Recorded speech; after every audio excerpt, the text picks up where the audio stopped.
Good day, my name is Ken Asserson. I wrote a microbiome prescription website, and today I want to do a walkthrough as a companion to a blog post I just did, which is dealing with the new artificial intelligence dietitian. Okay, so first of all, I want to say a thank you to everybody who has been donating. I should be more forthcoming in saying thanks. In this particular case, the thank you is because those donations helped me to make everything HTTPS on across the site, which answers a couple of concerns people had occasionally. And in this case, the feature I'm using would have popped up a ton of error message or warning messages on most people's browser if things weren't converted to HTTPS. So I had a bunch of sites that had been converted to HTTPS, which of course costs pennies. Fortunately, people have been generous in donations, so everything was taken care of without my having to be out of pocket. I'm just out of time from all the work I do. But that's another question. Okay, so the AI dietitian is intended to address the problem that there's 15 things on your suggestion list which are name of polyphenols or flavonoids or vitamins, and you have no clue as to what food they're in. You could start trying to do homework yourself, looking on the internet, finding, oh, this contains that, that contains that. But that is a slow, long process and very tiring, and people usually try taking shortcuts. I prefer doing in-depth and detail and appropriate ones. So I took the suggestions from your microbiome and extracted out things which are nutrients.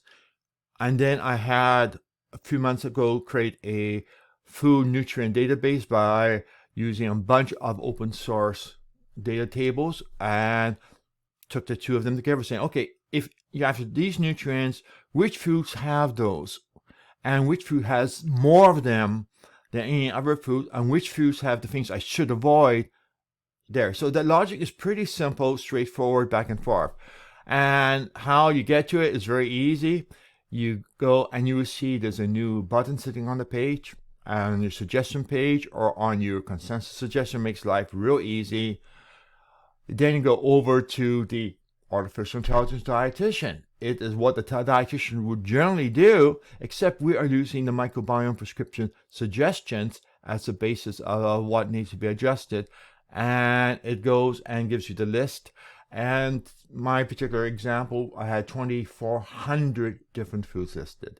So be warned, you're going to get a whole lot of choices. And if I want to pick a particular type of food, for example, okay, I want fruit and sorry, I want that should have been fish. I misplaced that. Okay, fish. Okay, so we see 4 is there.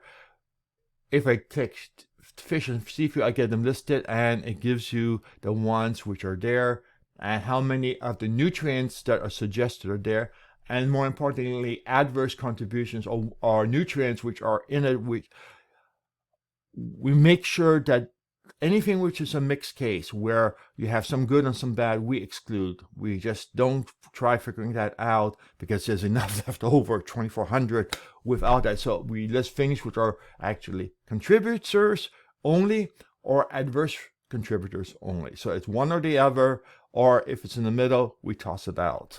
Okay, so we just go through, find a thing, and the key thing is you get, again, as always, the theme of our site is absolutely open data. So basically you click on whatever you're interested in and it will spell out what it is. What we are using in the food are things marked with significant. Only other things which may be in the food which are at lower levels we ignore.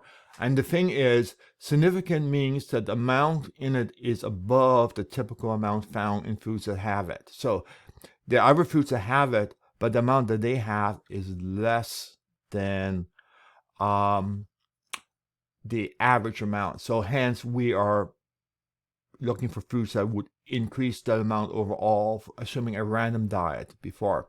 And then you can also have the option of foods to avoid. So you see here we have things with adverse there.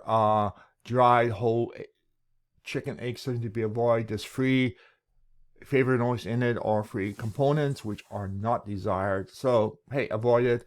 If I want to know what they are, I can click there and work out from there and then compare it to the suggestions. Number one, which I cried, I'm Danish, I like Norwegian, Oost, is no goat cheese. So I have to take those out of my diet. Oh, I'm a bit torn about that. I understand. Or I keep it as a special thing. Again, these are suggestions. These are not gospel. These are not you must do it. So that's it. Okay, now let's go over and walk through actually doing it so you see how things work. So here I go in, and what I'm going to do is I'm going to, let's try Jason's criteria. I'm sure I have used one thing there. Click through, and we see we have 8 bacteria selected. All the usual things. I notice we have things here which are to be avoided, things here which are to be taken. So now all I do is click here.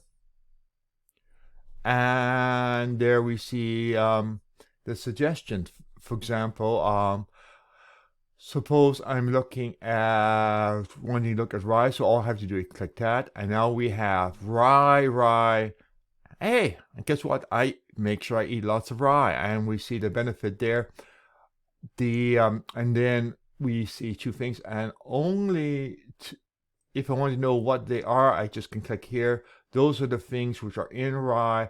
These 2 of the items over here are things I should be taking, and none of the things here are things I should be avoiding. So that's it, nice and simple. So we can go back, we could go over, and sugars and sweets. Okay, we have sweets, baking chocolate, okay, or dark chocolate. Let's take a look at baking chocolate, and there we see what is in there. So these 2 of those things are things I should be taking. You could go back to the original thing and do it. The mapping between is one of vocabulary. So there's a matching which is on the background, but the microbiome prescription name may not match with the nutrient name. But if you take a look around, I've tried annotating things like lauric acid being the name. So, wait a minute, lauric acid was in every list. Okay, so that's basically it. And we go back, and we can now go and, before I go, which ones should I avoid? Always a good question. There we have chocolate covered peanuts, chocolate covered licorice, Ovaltine, etc. And then we end up with the others. So things like Ovaltine, you can go in, and there's something in that list that is to be avoided, and nothing is positive beyond that. Okay, so let's go back here, and let's do consensus. And now we have the consensus, and you see some polyphenol being the top thing. What foods are they in is a typical thing. And then we have vitamin B1. More polyphenols. Again, the process of taking those polyphenol suggestions and figuring out a diet from it.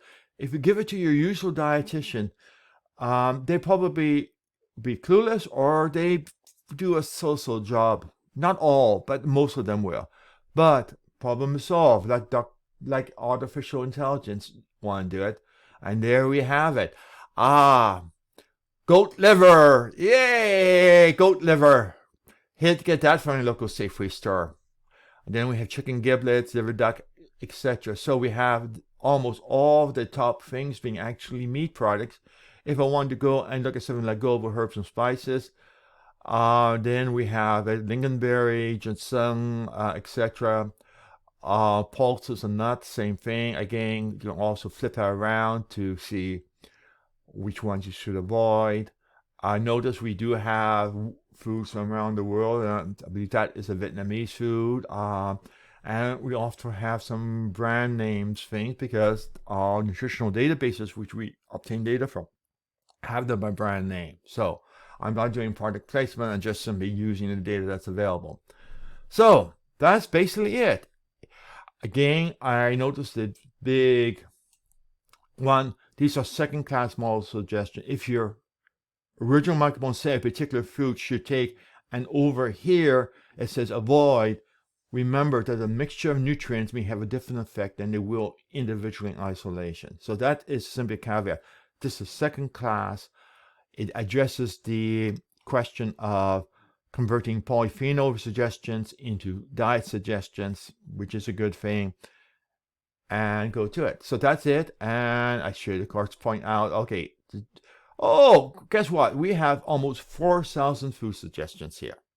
Have fun going through 4,000 food suggestions. Don't accuse me of not providing enough information.